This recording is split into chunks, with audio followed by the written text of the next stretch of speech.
আজিৰ প্ৰশ্নটো হ'ল মাধ্যমিক শিক্ষাৰ লগত জড়িত সমস্যাসমূহ দূৰ কৰাৰ বাবে প্ৰয়োজনীয় পৰামৰ্শসমূহ আগবঢ়োৱা। উত্তৰ: মাধ্যমিক শিক্ষাৰ লগত জড়িত সমস্যাসমূহ দূৰ কৰাৰ বাবে তলত দিয়া ব্যৱস্থাসমূহ গ্ৰহণ কৰিব পাৰি। 1 নম্বৰ, আকৰ্ষণীয় শিক্ষা পদ্ধতি। শিক্ষাদান পদ্ধতি আকৰ্ষণীয় নহ'লে ছাত্ৰ-ছাত্ৰীৰ শিক্ষাৰ প্ৰতি আগ্ৰহ নাথাকে। সেইবাবে শিক্ষা পদ্ধতি আকৰ্ষণীয় কৰাৰ ব্যৱস্থা কৰিব লাগে। অৰ্থাৎ ছাত্ৰ-ছাত্ৰীসকল, মই যি পদ্ধতিৰে তোমাক শিকাম বা শিকোৱাৰ ব্যৱস্থা কৰিম, সেই পদ্ধতিটো যদি কোনো আকৰ্ষণ নাথাকে, তোমালোকৰ কোনো ৰুচি অভিৰুচি নাথাকিব। সেইকাৰণে শিক্ষা পদ্ধতিটো সদায় আকৰ্ষণীয় কৰাৰ ব্যৱস্থা কৰিব লাগে। 2 নম্বৰ, শিক্ষকৰ প্ৰশিক্ষণৰ ব্যৱস্থা। অসমৰ মাধ্যমিক শিক্ষাৰ এটা প্ৰধান সমস্যা হ'ল প্ৰশিক্ষণপ্ৰাপ্ত শিক্ষকৰ অভাৱ। এই সমস্যা দূৰ কৰাৰ বাবে শিক্ষকসকলক প্ৰশিক্ষণ প্ৰদান কৰিব লাগে। অৰ্থাৎ প্ৰশিক্ষণপ্ৰাপ্ত শিক্ষক এজনে ছাত্ৰ-ছাত্ৰীৰ ৰুচি অভিৰুচি পূৰ কৰিব পৰাকৈ শ্ৰেণীকোঠাত পাঠদান কৰিব পাৰে। সেইবাবে চৰকাৰৰ ফালৰ পৰা শিক্ষকসকলক প্ৰশিক্ষণৰ ব্যৱস্থা প্ৰদান কৰিব লাগে, যাতে এজন শিক্ষকে ছাত্ৰ-ছাত্ৰীৰ মনোগ্ৰাহীকৈ শিক্ষা প্ৰদান কৰিব পাৰে। 3 নম্বৰ, ভিন্নমুখী পাঠ্যক্ৰমৰ ব্যৱস্থা।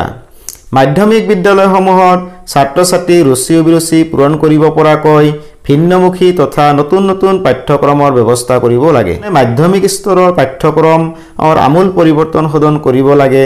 নতুন নতুন পাঠ্যক্ৰমৰ ব্যৱস্থা কৰিব লাগে, যাতে ছাত্ৰ-ছাত্ৰীসকলে নিজৰ ইচ্ছা নিজৰ পচন্দ মতে পাঠ্যক্ৰম নিৰ্বাচন কৰিব পাৰে।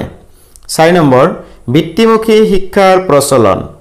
মাধ্যমিক শিক্ষাৰ সমস্যাসমূহ সমাধান কৰাৰ বাবে গতানুগতিক শিক্ষাৰ পৰিৱৰ্তে বৃত্তিমুখী শিক্ষাৰ ওপৰত অধিক গুৰুত্ব আৰোপ কৰিব লাগে।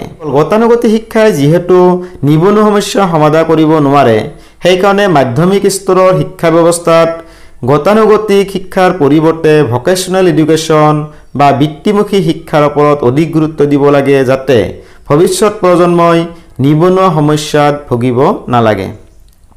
5 নম্বৰ, আন্তঃগাঁথনিৰ উন্নয়ন বা উপযুক্ত সা-সুবিধাৰ ব্যৱস্থা। মাধ্যমিক বিদ্যালয়সমূহৰ এটা প্ৰধান সমস্যা হ'ল উপযুক্ত সা-সুবিধাৰ অভাৱ।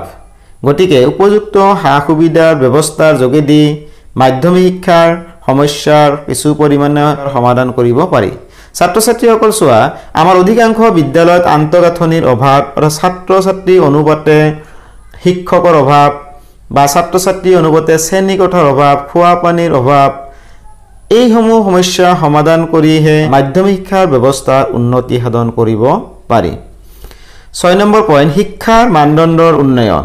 চৰকাৰী আৰু বেচৰকাৰী বিদ্যালয়সমূহৰ মাজত দেখা দিয়া বৈষম্য দূৰ কৰি শিক্ষাৰ গুণগত বিকাশ সাধন কৰাৰ ব্যৱস্থা গ্ৰহণ কৰিব লাগে। আমি সকলোৱে জানো, চৰকাৰী বিদ্যালয়সমূহতকৈ বেচৰকাৰী বিদ্যালয়ৰ ফলাফল বহুত ভাল। অধিকাংশ অভিভাৱক বা ছাত্ৰ-ছাত্ৰীসকলে চৰকাৰী বিদ্যালয়তকৈ বেচৰকাৰী বিদ্যালয়ত পঢ়া শুনা কৰাৰ বাবে অতি আগ্ৰহ প্ৰকাশ কৰে। এই ব্যৱধানসমূহ আমি দূৰ কৰিব লাগিব, আৰু এই ব্যৱধানসমূহ দূৰ কৰি আমি কি কৰিব লাগিব? শিক্ষাৰ মানদণ্ড উন্নয়ন কৰাৰ ওপৰত গুৰুত্ব দিব লাগিব, যাতে চৰকাৰী বেচৰকাৰী বিদ্যালয়সমূহৰ মাজত তেনে কোনো পাৰ্থক্য নাথাকে। 7 নম্বৰ পইণ্ট, সহ পাঠ্যক্ৰমৰ ব্যৱস্থা। মাধ্যমিক শিক্ষাৰ এটা প্ৰধান সমস্যা হ'ল সহ পাঠ্যক্ৰমৰ ব্যৱস্থাৱলীৰ অভাৱ। প্ৰতিখন বিদ্যালয়ত যাতে সহ পাঠ্যক্ৰমৰ ব্যৱস্থা থাকে, তাৰ ব্যৱস্থা গ্ৰহণ কৰিব লাগে। অৰ্থাৎ নাচ গান খেলা ধূলা পাঠ্যক্ৰমৰ বাহিৰেও অন্যান্য বিষয় যাতে ল'ৰা ছোৱালীসকল সহজে আয়ত্ব কৰিব পাৰে, তাৰ বাবে মাধ্যমিক স্তৰৰ বিদ্যালয়সমূহত গুৰুত্ব প্ৰদান কৰিব লাগে।